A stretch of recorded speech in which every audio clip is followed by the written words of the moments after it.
கதை போகிற போக்க பார்த்தா சீக்கிரமே அன்பும் கண்மணியும் ஒன்று சேர்ந்துருவாங்க அப்படின்னு நீங்கள் நினச்சிங்கன்னா நம்ம சேனலுக்கு ஒரு லைக்கை போட்டு ஹைக் பண்ணிடுங்க ஃப்ரெண்ட்ஸ். வாங்க இப்போ நம்ம வீடியோக்குள்ளே போகலாம். அன்பான இனிய உறவுகளுக்கு வணக்கங்க. இப்போ பார்த்தீங்கன்னா கண்மணி நினச்சி பார்த்துட்டு இருக்காங்க. கோயிலில் எல்லா பிரார்த்தனையும் பண்ணாங்க இல்லையா. அன்பு தனக்காக எப்படியெல்லாம் வாதாடி பேசுகிறாங்க. என் பொண்டாட்டியை பற்றி எதுவும் ஆணுச்சு, எதுக்காவது நான் உங்களை சும்மா விட மாட்டேன் அப்படி இப்படின்னு கார்த்தியை திட்டினார் இல்லையா, அதை நினைக்கிறாங்க. அதுக்கப்புறமா எல்லா பூஜையும் முடிஞ்சதுக்கப்புறம் அங்கே ஒரு சித்தர் கண்மணிகிட்ட பார்த்து பேசுகிறாங்க. இங்கே பாருமா கண்மணி, உன் வாழ்க்கையில் உனக்கு நடந்தது நல்ல விஷயம், அதை நீ தவற விட்டுறாத. அது உனக்கான பாதுகாப்பான விஷயம். அது உனக்கு என்றைக்குமே உன் பக்கத்தில் தான் இருக்கணும். உனக்கு வேணால் அது இப்போதைக்கு தப்பாக தெரியலாம், ஆனால் அந்த விஷயத்தை நீ கைவிட்டுறாத. 1000 பேர் உன்னை அதை தப்பாக நினச்சி உன் கண்ணை கட்டி மறைக்கலாம், ஆனால் உனக்கான அற்புதத்தை நீ தொலைச்சிடாத தாயி அப்படின்ட்டு போகிறாங்க. அப்படியே பார்க்குறாங்க. கண்மணி என்ன சொல்கிறாரு, நமக்கு அற்புதம் கிடச்சிருக்கா, தவற விட்டுறக்கூடாதா? அப்போ இவங்க யாரும் சொல்கிறாங்க, அன்புவை சொல்கிறாங்களா? அன்புவை சொல்கிறாங்களான்னு நினைக்கல. அங்கே செவிலி அதாவது பள்ளி கத்துது கிக்கின்னு அப்படின்னு நினைக்கிறாங்க. கோயில் மணி டிங் டாங் அடிக்குது.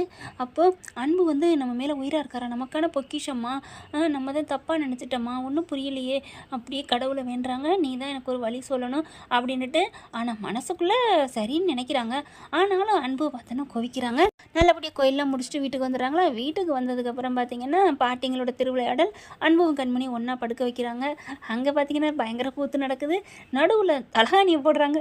தலகாணியெல்லாம் கண்மணிக்கும் அதாவது காதல் மனைவிக்கும் புருஷனுக்கும் நடுவில் ஏமாத்துறாங்க. அவங்க என்ன கல்லணையாக கட்டி வைக்கிறாங்க. ராத்திரியில் கை கால் பட்டாலே முடிஞ்சு வச்சு ஜோலி, கரண்ட் ஷாக் அடித்த மாதிரி அப்படியே தலகாணியெல்லாம் தூக்கி எரிஞ்சிடுறாங்க. அப்படியே கையங்களை போட்டு கட்டிக்கிறாங்க. 2 பேரும் இறுக்கிய கட்டி பிடிச்சிக்கிறாங்க. அன்புக்கு சந்தோஷம் தாங்கலை. காலையில் எழுந்திரிச்சு பார்த்து கட்டி பிடிக்கிற பார்த்துட்டு செம்ம காண்டாகிறாங்க. என்ன நீங்கள் இப்பெல்லாம் கட்டி பிடிச்சிட்டீங்க, நான் இங்கடி கட்டி பிடிச்சேன் அப்படிங்கிறாங்க.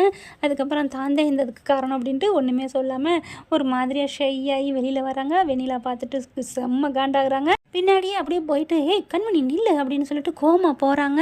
4 வார்த்தை திட்டணும் அப்படின்னுட்டு. ஆனால் பார்த்தீங்கன்னா கரெக்டாக ஃபோன் வருதுங்க. ஃபோன் வரவும் பார்க்குறாங்க. கண்மணி என்ன பண்ணுது, என்ன கூப்பிட்டுட்டே ஆளை காணுமே அப்படின்னு திரும்பி பார்க்குறாங்க. ஃபோனை அட்டன் பண்ணிட்டு சுற்றி முற்றி பார்க்க என்ன ஃபோன் அட்டன் பண்ணுவாங்க, அட்டன் பண்ணாமல் வச்சுக்கிட்டு இங்கிட்ட அங்கிட்ட சுற்றி பார்க்குறாளே அப்படின்னு பார்க்குறாங்க. அப்படியே என்ன பண்ணுது வெண்ணிலா, அப்படியே நைஸாக நான் அங்கிட்டு போயிடுதுங்க. போயிட்டு கண்மணி என்ன பண்ணுது, யாரோ ராங் கால் போல இருக்குது அப்படின்னு கண்மணி நம்ம ஆளும் பின்னாடியே ஃபாலோ பண்ணுது. நம்ம இவங்க வெண்ணிலா என்ன பண்ணுறாங்க, அது யாருன்னு பார்த்தா அவங்களோட லவ்வர், முன்னாள் காதலன் இருக்கார் இல்லையா, அவர் ஃபோன் பண்ணுறாரு. தினேஷ், எதுக்கு நீ இப்போ எனக்கு ஃபோன் பண்ணுற? என்னம்மா வெண்ணிலா, போக வாழ்க்கை வாழ்ந்துட்டு போல இருக்கு, என்ன டீலில் விட்டுட்டு அப்படின்னு சொல்ல. இங்கே பாரு, நீ தான் என்னை குழியில் தள்ளின, என் வாழ்க்கையே என்னமோ மாதிரி திசை மாதிரி போச்சு, நான் ஏதோ தத்தி தடுமாறி இப்போ வாழ்ந்துட்டுருக்கேன், இப்போ ஏன் நீ கெடுக்க வந்திருக்க அப்படின்னு சொல்ல. என்னடி கெடுக்க வந்திருக்கேங்கிற, நீ பண்ண அட்டலியெல்லாம் கொஞ்சமாக நெஞ்சமா அப்படின்னு சொல்ல. எல்லாமே என் கையில் ஆதாரத்தோடு இருக்குடி, நீ என்னை பழங்குழியில் தள்ளிட்டு நீ நல்லா இருந்துருவியா என்ன அப்படின்னு அந்த தினையை சொல்ல. இங்கே பாரு, நான் உன்னை விரும்பினது, என்னை நீ கூட்டிகிட்டு போனது, என்னை ஏமாத்துனது எல்லாமே எங்கள் வீட்டுக்கு தெரியும்ல. தெரியும் தான், யார் இல்லைன்னு சொன்னால். அப்புறம் நீ எதை சொல்லி எங்கள் மிரட்ட போகிற அப்படின்னா, நீ ஏன்டி பயந்துக்கிட்டு தனியாக பேசுகிற? தனியாவா, உனக்கு அப்படி தெரியும் அப்படிங்கிற மாதிரி பார்க்க. என்னம்மா வெண்ணிலா கண்ணு, நீ யோசிக்கிற பார்த்தா நான் சொன்னது சரிதான் போல இருக்கே அப்படின்னா அவன் தினேஷ் சொல்கிறேன். இங்கே பாரு, உனக்கு என்ன, நான் தனியாக பேசுகிறேன், கூட்டத்தோடு பேசுகிறேன், இப்போ உனக்கு என்ன பிரச்சனை அப்படின்னு சொல்ல. ஏம்மா அதெல்லாம் ஒன்றும் பிரச்சனை இல்லை, நான் வீட்டில் இப்போ என்கிட்ட ஒரு ஆதாரம் இருக்குது, ஃபோட்டோ வீடியோஸ், அதை அப்படியே அனுப்பட்டுமா? இங்கே பாரு, நீ என்ன அனுப்புனாலும் சரி, எல்லாமே தெரியும், அன்புக்கு தெரியும், பாட்டிக்கு தெரியும், எல்லாருக்கும் தெரியும் நான் உன்னை விரும்பினது எல்லாம். ஆனால் அதையும் மீறி தான் என்னை இங்கே வச்சுருக்குறாங்க. அப்படி இருக்கல நான் ஏன் பயப்படணும், அனுப்பிக்கோ அப்படின்னு சொல்ல. நான் அனுப்பட்டுமா அப்படின்னு அவன் தினே சொல்கிறேன். என்ன அனுப்ப போகிறேன், அனுப்பு. சரி, அன்புக்கு அனுப்புறதுக்கு முன்னாடி நான் உனக்கு அனுப்புகிறேன், அந்த படத்தை பார்த்துட்டு அப்படியே பம்மிக்கிட்டு என் காலடியில் விழுவ, இல்லைன்னா பதறி அடுத்த செகண்டே எனக்கு கால் பண்ணுவடி என் செல்லா குட்டி அப்படின்னு ஃபோனை வைக்கிறான். என்ன இவன் என்னவா இருக்கும், அப்படி என்ன ஃபோட்டோ வச்சுருக்கான், அவனு நானும் கட்டி பிடிச்சிருந்தோம்னு எடுத்து வச்சுருப்பானா? சேச்சே அப்படிலாம் இருக்காதே, என்னவா இருக்குன்னு பக்குன்னுக்கிட்டே வெண்ணிலா இருக்க. டிங் அப்படின்னு வீடியோ வருதுங்க, ஃபோட்டோவும் வருது. பார்க்குறாங்க, பார்த்துட்டு அவன் சொன்ன மாதிரியே அதிர்ச்சி ஆகுறாங்க. ஐயோ அப்படின்ட்டு டக்குன்னு உடனே ஃபோன் எடுக்கிறாங்க, அவனுக்கு கால் பண்ணுறாங்க. அப்படியே அட்டன் பண்ணிவிட்டு சிரிக்கிறாங்க தினேஷ். ஹஹாண்டு, என்னம்மா கண்ணு சௌக்கியமா, என்னமோ பயப்பட மாட்டேன், நீ ஃபோட்டோ அனுப்பிக்க அப்படி இப்படின்னு வீரவசனம் பேசினேன். இப்போ அப்படியே அடுத்த செகண்டே எனக்கு கால் பண்ணிட்டேன். இங்கே பாரு, இது நீ எப்படி எடுத்த என்னன்னு அப்படின்னு கத்துறாங்க வெண்ணிலா. அட ஆமாங்க, அப்படி அவன் என்ன வீடியோ அனுப்புனான் அப்படின்னு நீங்கள் நினைக்கிறீங்க தானே ஃப்ரெண்ட்ஸ்? வேறு ஒன்றும் இல்லைங்க, இவங்க வந்து சிவகாமி அதாவது கண்மணியை விபத்து பண்ணுறதுக்கு ஆள் அனுப்புனாங்க இல்லையா, அந்த ஆக்சிடென்ட் நடந்துச்சு இல்லையா, அது வந்து கரெக்டாக வீடியோ எடுத்திருக்காரு, ஃபோட்டோவும் எடுத்து வச்சுருக்காங்க. அப்படி இவங்க ஃபோன் பேசுனது, இவங்க அப்படி ஃபாலோ பண்ணி போனது எல்லாமே பக்காவாக இருக்குது, எல்லாமே ரெக்கார்டோடு இருக்குங்க. அப்படியே தூக்கி வாரி போடுது. எப்படி இவனுக்கு எல்லாம் தெரியும் அப்படின்னுட்டு. இங்கே பாரு தினேஷ், இதெல்லாம் உனக்கு நல்லாவே இல்லை, டூ மச்சு. என் வாழ்க்கையை சீரழிச்சா சின்ன பின்னமாக்குனேன், இன்னமும் என் வாழ்க்கையை ஏன் கெடுக்கிற, தயவு செஞ்சு இதெல்லாம் வேணாம், என்கிட்ட இதெல்லாத்தையும் அனுப்பிடு, டெலிட் பண்ணிடு அப்படின்னு சொல்ல. என்னம்மா அந்த காலத்தில் மாதிரியே அனுப்பிடு அப்படிங்கிற, டெலிட் பண்ணிடுங்கிற, நான் உங்ககிட்ட அனுப்பிடுறேன், நான் டெலிட் பண்ணிடுறேன் அப்படின்னு சொல்லிட்டு என்னால் வேறு இதில் வச்சுக்க முடியாதா என்ன? இப்படி 3 தட்டினா போதும், சோசியல் மீடியா ஃபுல்லாக போகும் இல்லையா? என்கிட்ட இருக்க 2வது மொபைலு, என் சொந்த பந்தம், என் ஃப்ரெண்ட்ஸு எல்லாருக்குமே போகும். நீ பாட்டுக்கு அனுப்பிடு அப்படின்னு நம்புறிய பச்சை பிள்ளை மாதிரி, என்னடி கிறுக்கியாக இருக்கிற அப்படின்னு சொல்ல.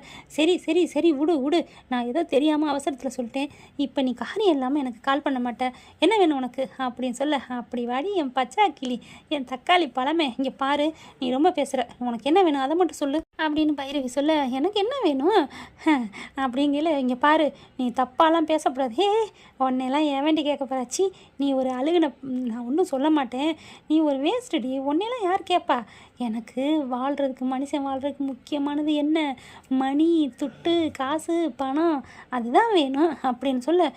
ஐயோ சரி, உனக்கு ஒரு 10,000 தரேன். என்னது 10,000மா? ஆமாம், அதான் இப்போ என்கிட்ட இருக்குது. ஐயோ நீ உன்னை அந்த வீட்டில் இப்படி ஒரு பைத்தியக்காரி ஒருத்தங்க கூட ஓடி போனவன்னு தெரிஞ்சும் வச்சுருக்காங்கன்னா அதுக்கு முழுக்க காரணம் என்ன நினைக்கிற, என்ன அப்படின்னு வெண்ணில கேட்க. நீ கோடீஸ்வரிடி, அதனால தான் அந்த கோடீஸ்வரி ராஜேஸ்வரின்னு வச்சிருக்கிறா, நீ ஊரை விட்டு போனாலும் சரின்னுட்டு. அப்படி இருக்கையில் 10,000 வச்சுருக்கேன்னு அடுக்குமா இப்பெல்லாம் சொல்ல வெண்ணிலா. சொல்லலாமாம்மா அப்படின்னு கேட்கல. சரி ஒரு 50,000 தரேன். 50,000 முடியாது, அப்புறம் என்னதான் எதிர்பார்க்குற, 50 லட்சம் கொடுப்பியா? 50 லட்சமா? ஐயோ என்னால் முடியாது அப்படின்னு சொல்ல. என்னம்மா உன்னை உள்ளார பிடிச்சி இதெல்லாம் காமிச்சேன்னா போட்டாங்கன்னா 10 வருஷம் ஜெயில் தண்டனை போதுமா அப்படின்னு சொல்ல. இல்லை அதெல்லாம் இல்லை, நீ வேணா 1 லட்சம் வாங்கிக்க அப்படின்னு சொல்ல. 1 லட்சம்லாம் முடியாது, எனக்கு 5 லட்சம் வேணும். இங்கே பாரு தினேஷ், என்கிட்ட இப்போதைக்கு 5 லட்சம் கிடைக்காது, அதெல்லாம் முடியவே முடியாது, 5 லட்சம் வேணும், அதுவும் நாளைக்கு நைட்டுக்குள்ளே எனக்கு வேணும், அவ்வளோதான் சொல்லிட்டேன். நாளைக்கு நைட்டு 8 மணிக்குள்ளே 5 லட்சம் பணம் விலைன்னா 8:05க்கு இல்லை 8:01க்கே உன் மாமியாரா, அது யார், பாட்டி ராஜேஸ்வரி, உன் லவ்வர்னு போய் கிடக்குறிய அன்பு, அவனுக்கும் போகும் போட்டோம் வீடியோவும், வைடி ஃபோனை அப்படின்னு வைக்க. அப்படி தூக்கி வாரி போடுது. ஐயோ இப்போ நான் என்ன பண்ணுவேன், மாட்டிக்கிட்டோமே, இவன் 5 லட்சத்தோடு விட மாட்டானே, என்ன பண்ணலாம், யார்கிட்ட சொல்கிறது, எடு ஃபோனை அப்படின்னு சேகருக்கு கால் பண்ணுறாங்க. சேகர் அப்படின்னு சொல்லிட்டு நடந்ததை பூரா சொல்கிறாங்க. என்ன வெண்ணிலா எப்படி தெரியும், அவன் அந்த வழியாக வந்து எடுத்திருக்கான் போல இருக்குது, ஓ மூஞ்சிலாம் அதில் தெரியுது அப்படின்னு சொல்லிட்டு வீடியோ அனுப்புகிறாங்க. வெண்ணிலா என்ன இப்படி இருக்குது அப்படின்னு சொல்ல. இப்போ என்ன பண்ணலாம், 5 லட்சத்தை கொடுக்கணுமா அப்படின்னு கேட்க. 5 லட்சத்தை கொடுத்தாலும் விட மாட்டானே. ஆமாம் மேடம், அந்த 5 லட்சத்தை என்கிட்ட கொடுங்க மேடம், அப்படி இன்னொரு 5 லட்சம் அவனை கணக்கை தீர்த்ததுக்கப்புறம் இன்னொரு 5 லட்சம் கொடுங்க அப்படிங்கிற. நான் கண்டிப்பாக தரேன், 10 லட்சம், நான் 20 லட்சம் கூட தர்றேன், அவனை தீர்த்து கட்டி என் வாழ்க்கை போயிடும், பெரிய எவிடன்ஸ் வச்சுருக்கான் அப்படின்னு சொல்ல. அப்பா 20 சூப்பர் வெண்ணிலா, நீ எதுவுமே நினைக்காத, நான் பார்த்துக்கிறேன் அப்படின்னு சொல்லிட்டு அவன் போன வைக்க. எல்லாத்தையும் கண்மணி கேட்குறாங்க. டக்குன்னு வெண்ணிலா திரும்புறத கண்மணி பார்த்துட்டு அப்படியே ஒதுங்கிக்கிறாங்க. அப்போ இவன் யாரையோ போட்டு தள்ளியிருப்பா போல இருக்கே, காசு 10 லட்சம் 20 லட்சம் கொடுக்குறேங்கிறா, இவளை என்ன பண்ணுறது, இப்போ நேராக போய் 4 வீடு சாத்தி உண்மையை கேட்போமா?